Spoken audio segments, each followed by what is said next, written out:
मुखिया जी बैजुक वाला रहले आ गोइया के देखो कि रे दूध देते नहीं खे दूधवा का होता गोइया रहे भक्त भगवान के जानत रहे शंकर जी के एगो लिंग रहे जाके वही पर दूधवा गिरा दे। एक दिन ढूका लगा और तले धगा ही दादा ये पियता रे कुली लागो लाठी ले मारे बांध रहे कि रोज 10-20 लाठी मारो। एक दिन भूला गोइल मारो खाना खाए बैठो रहे खाना उना शान दिले बाब उठावे चाहता कोर तले याद पर गिरी ओकर दवाई तो देबे ना कहलम खाए चलिए नहीं खाना छोड़ के दौड़ल बजा के लागल गंभीर लाठी मारे के आज भोजनो लेट करा देलो। अब भोला बाप प्रकट हो गेल कि भोजन छोड़ के तौबा गइले हमर सेवा करे खातिर बैजनाथ धाम बैजू बाबा के नाम पर भइल बड़ जन ग्वाला रहले बैजनाथ धाम बानू तो भगत को डिजाइन के बारे तो जे लिंग स्थापना नहीं के हो शंकर जी के मूर्ति लागल बा शिवरात्रि के दिन उद्घाटन पहले मूर्ति लागल बा पुजारी जी पूछले छले मूर्ति अपन पूजा पाठ करेले बाकी एगो भेटनर पियो कोड़ बा 10 बजे हाफ पी ले आ शंकर जी के मंदिर में आओ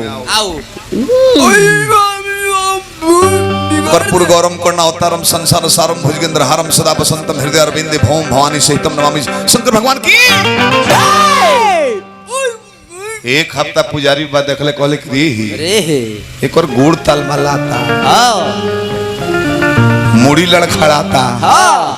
देह तल मलात चलता शंकर जी के श्लोक शुद्ध शुद्ध पढ़ता रहो याद कइले बाकी भगत बा कि पागल बा एकर जांच करे दो। शंकर जी के मूर्ति हटा के दी गणेश भगवान के मूर्ति लगा देले शंकर जी के मूर्ति आड़ा कर देले पर्दा के अपने लुका के मुदलेल मत बीच में गणेश जी के मूर्ति के पीछे बैठल बड़े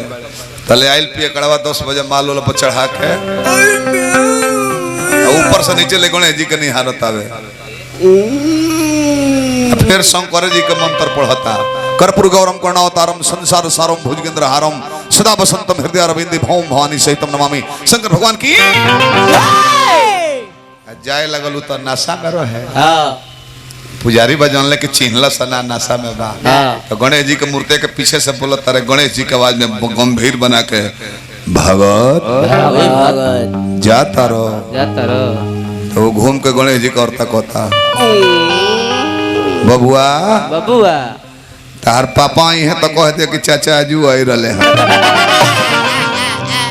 वो जानल कि शंकर जी कहीं लगन में नेवता पर चल गए बड़े बबुआ को बैठा कह दी बबुआ आई है न तार पापा जी तो कह दे कि चाचा आजू हाजिरी लगा के गइले हैं तो भगत को डिजाइन के बड़े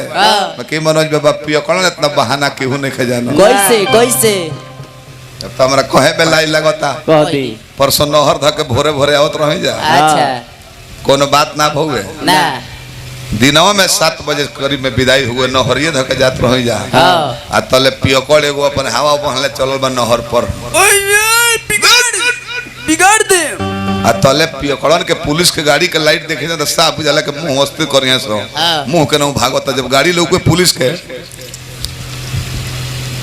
सावधान सिपाहियों जीवा रोज है काम बा एगो चीन गो रे दारू पिया है सवेरे के 8 गिलास में हुआ मरले बने अभी ले जो थले बा ना बैठोवे ओइसन बहाना कहवे गाड़ी पे ना बैठोवे ना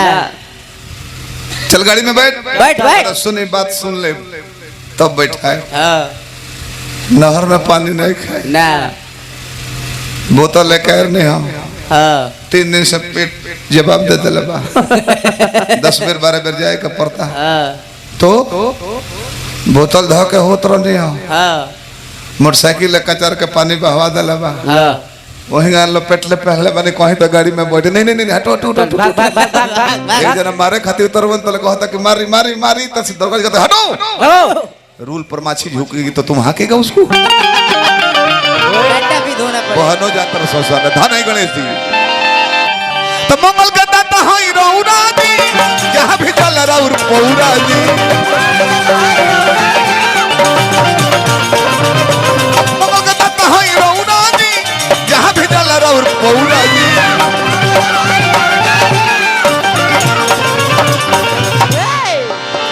उहवाना और चन रहे सब संग दिल सब कहे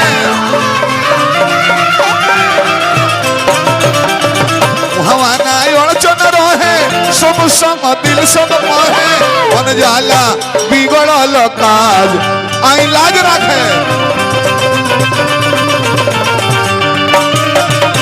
बन जाला